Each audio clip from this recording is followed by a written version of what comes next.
Si tu veux rendre ta perte de poids beaucoup plus facile au quotidien, tu as besoin de prendre du recul. Pas forcément sur ce que tu manges, sur ton sport, ton hydratation, ton sommeil, etc. Si tu fais déjà tout ça bien, tu auras des résultats.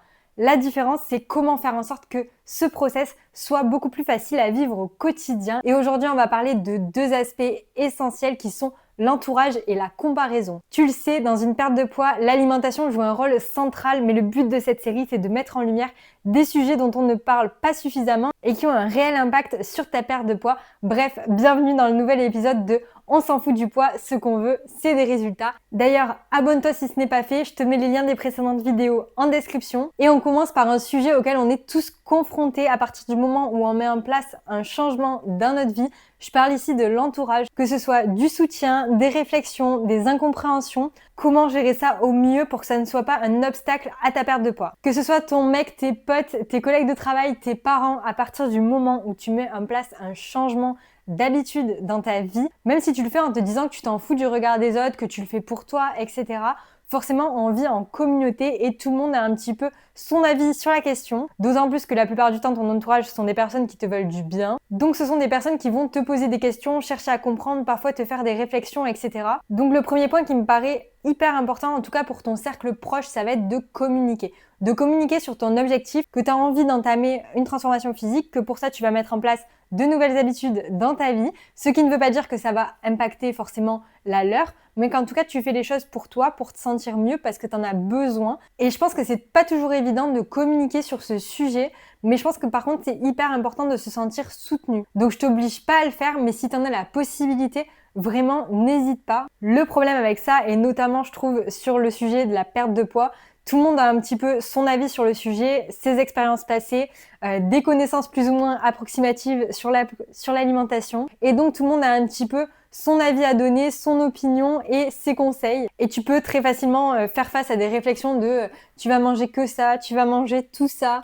Ou alors, moi j'ai fait ça pour perdre du poids, ça a marché, tu devrais essayer, etc. Ce que j'ai envie de te rappeler, c'est que oui, même s'il y a un tas de façons de faire, concentre-toi sur l'essentiel. Fais en sorte de manger selon tes apports, de bien dormir, de bien t'hydrater, de faire du sport, de t'activer au quotidien, de gérer ton stress. En gros, focus-toi sur les bases, crée-toi une stratégie à partir de ces bases et fais-toi confiance. Et avance dans ce processus en ayant confiance en ce processus. Parce que c'est pas en changeant tous les lundis de stratégie, en essayant les trucs de Pierre-Paul Jacques, à chaque fois que tu stagnes un petit peu, que tu auras des résultats. Si tu changes toute ta façon de faire à la moindre remise en question, au moindre conseil qui te paraît attrayant, il y a de fortes chances que tu te perdes, que tu ne saches pas vraiment ce qui fonctionne pour toi ou pas, et du coup que tu patauges, que tu stagnes et que tu n'avances pas. Globalement, tu vas faire face à 3 types de personnes dans ton entourage. D'ailleurs, n'hésite pas à me dire en commentaire par qui tu es entouré en majorité. La première catégorie, c'est les bestes, c'est ceux qui t'encouragent, ceux qui vont te dire c'est génial ce que tu fais, je suis trop fière de toi, qui te demandent comment tu le vis, comment tu vas, qui te félicitent quand ils voient des progrès, qui vont globalement te tirer vers le haut. Et ce genre de personnes,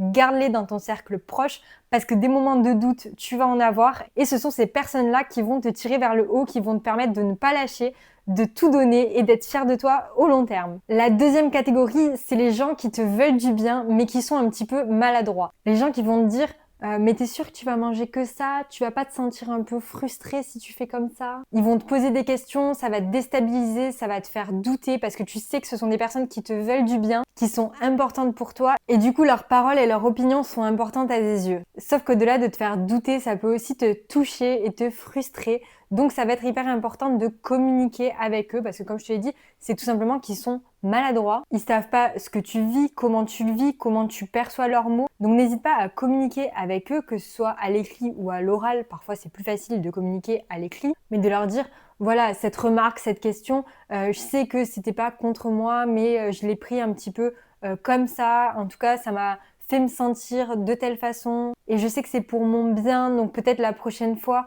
on peut éviter le sujet. Et vraiment, si ce sont des personnes bienveillantes pour lesquelles tu vas compter, je t'assure qu'ils vont comprendre. Et le dernier point, c'est ceux qui ne veulent pas forcément ton bien. Et oui, il y en a. En réalité, ils s'en rendent pas forcément compte, mais c'est plutôt des personnes qui n'ont pas forcément confiance en elles, qui aimeraient elles aussi entamer une transformation physique ou qui aimeraient avoir les résultats que tu as, mais qui ne sont pas encore dans cette démarche-là ou à ton niveau à toi. Et du coup, c'est des personnes qui vont être un petit peu frustrées et qui vont, comme je te l'ai dit, elles s'en rendent pas forcément compte, mais qui vont en fait venir comment dire, t'entraîner un petit peu avec elles dans leur truc pour qu'elles ne se sentent pas seules. Genre typiquement, ça va être le genre de personne qui va te dire ah ça va, c'est juste un verre. Moi aussi, je suis en train de perdre du poids, mais t'inquiète, c'est pas un verre qui va faire toute la différence, tu vois. Bref, il faut que tu gardes en tête que tu es responsable des changements de ta vie et de tes choix. Pour rappel, parce que c'est hyper important, tu n'as pas à t'excuser de mettre en place des changements qui vont te permettre de te sentir mieux dans ton corps et plus heureuse dans la vie. Et vraiment, l'entourage, je le répète, mais ça a un rôle essentiel dans cette période-là de ta vie parce que tu vas avoir des doutes, tu vas avoir des moments où tu vas te sentir seule, où tu vas être démotivée, etc. Et le fait d'avoir des personnes qui comprennent ce que tu es en train de vivre, qui vont te soutenir, t'épauler, te tirer vers le haut, ça va vraiment être game changer. Et c'est exactement pour ça que j'ai créé une communauté de girls dans mon accompagnement qui ont tout un objectif de transformation physique et qui seront là pour se motiver entre elles, répondre à leurs questions, qui vont être dans le même état d'esprit où il n'y aura pas de jugement, il y aura beaucoup de bienveillance et ça va permettre de vraiment créer un cadre sain. Et le deuxième point que j'ai envie d'aborder, où ça va être essentiel d'arriver à le gérer pour faciliter ta perte de poids au quotidien, ça va être la comparaison. Et d'autant plus avec l'ère des réseaux où on est constamment en train de consommer du contenu autour de nos objectifs, des transformations physiques, etc. Déjà, je veux te rappeler que c'est humain de se comparer.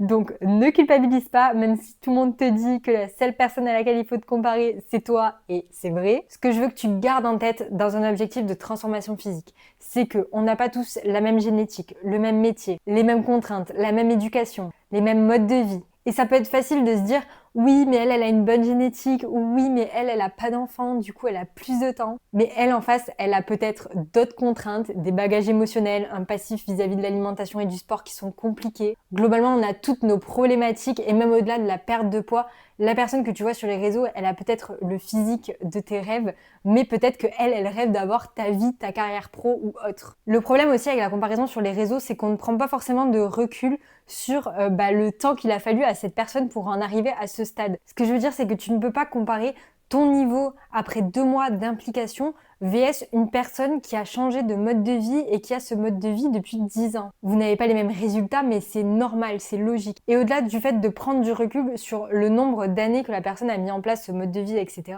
il y a aussi l'aspect, est-ce que tu sais ce qu'elle sacrifie et est-ce que tu serais prête à faire les mêmes sacrifices qu'elle dans ta vie? Parce que je vais te le dire très honnêtement, tu ne peux pas avoir le physique de cette fille que tu vois sur les réseaux qui est ultra sèche, musclée, tracée, etc., si tu n'es pas prête à faire les mêmes choix qu'elle au quotidien. Et je dis pas du tout qu'il faut que tu fasses ce genre de choix. Je dis juste qu'il faut que tu sois aligné entre les efforts que tu es prête à faire et les résultats que tu peux atteindre. En gros, être aligné entre ce que tu veux et ce que tu es prête à faire pour l'avoir. Et je pense que c'est hyper important de prendre du recul sur ce que je viens de dire, sans faire la meuf.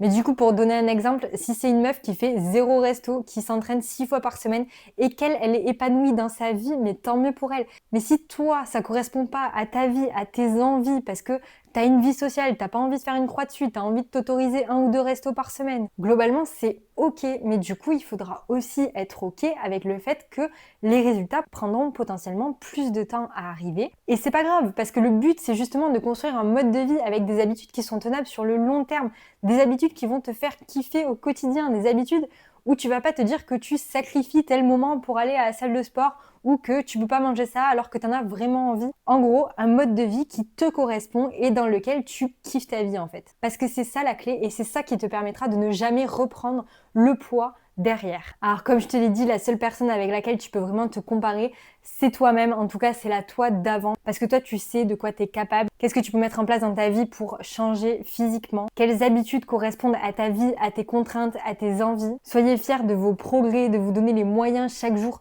d'atteindre vos objectifs. Et dites-vous bien que peu importe le domaine, vous aurez beaucoup plus de choses à en tirer, de vous inspirer des personnes et de vous tirer vous-même vers le haut plutôt que d'être dans la comparaison, la négativité et vous apitoyer sur votre sort. Bref, si cette vidéo, elle t'a fait réfléchir, elle t'a permis de prendre un petit peu de recul, etc., n'hésite pas à liker ou à mettre un petit commentaire sous ce post. Et surtout, rappelle-toi, ton poids ne définit pas ta valeur. Ce qui compte vraiment, ça va être ce que tu construis petit à petit au quotidien, les habitudes sur le long terme que tu mets en place et qui te permettront d'avoir la transformation physique que tu as en tête. Sur ce, n'hésite pas à t'abonner pour ne pas rater le prochain épisode de la série On s'en fout du poids, ce qu'on veut, c'est des résultats, ton nouveau rendez-vous du dimanche soir. D'autant plus que je pense que la prochaine vidéo sera la dernière et ça va être une des vidéos essentielles si tu n'as plus jamais envie de faire le yo-yo dans ta vie. Bref, je te fais des bisous ma girl.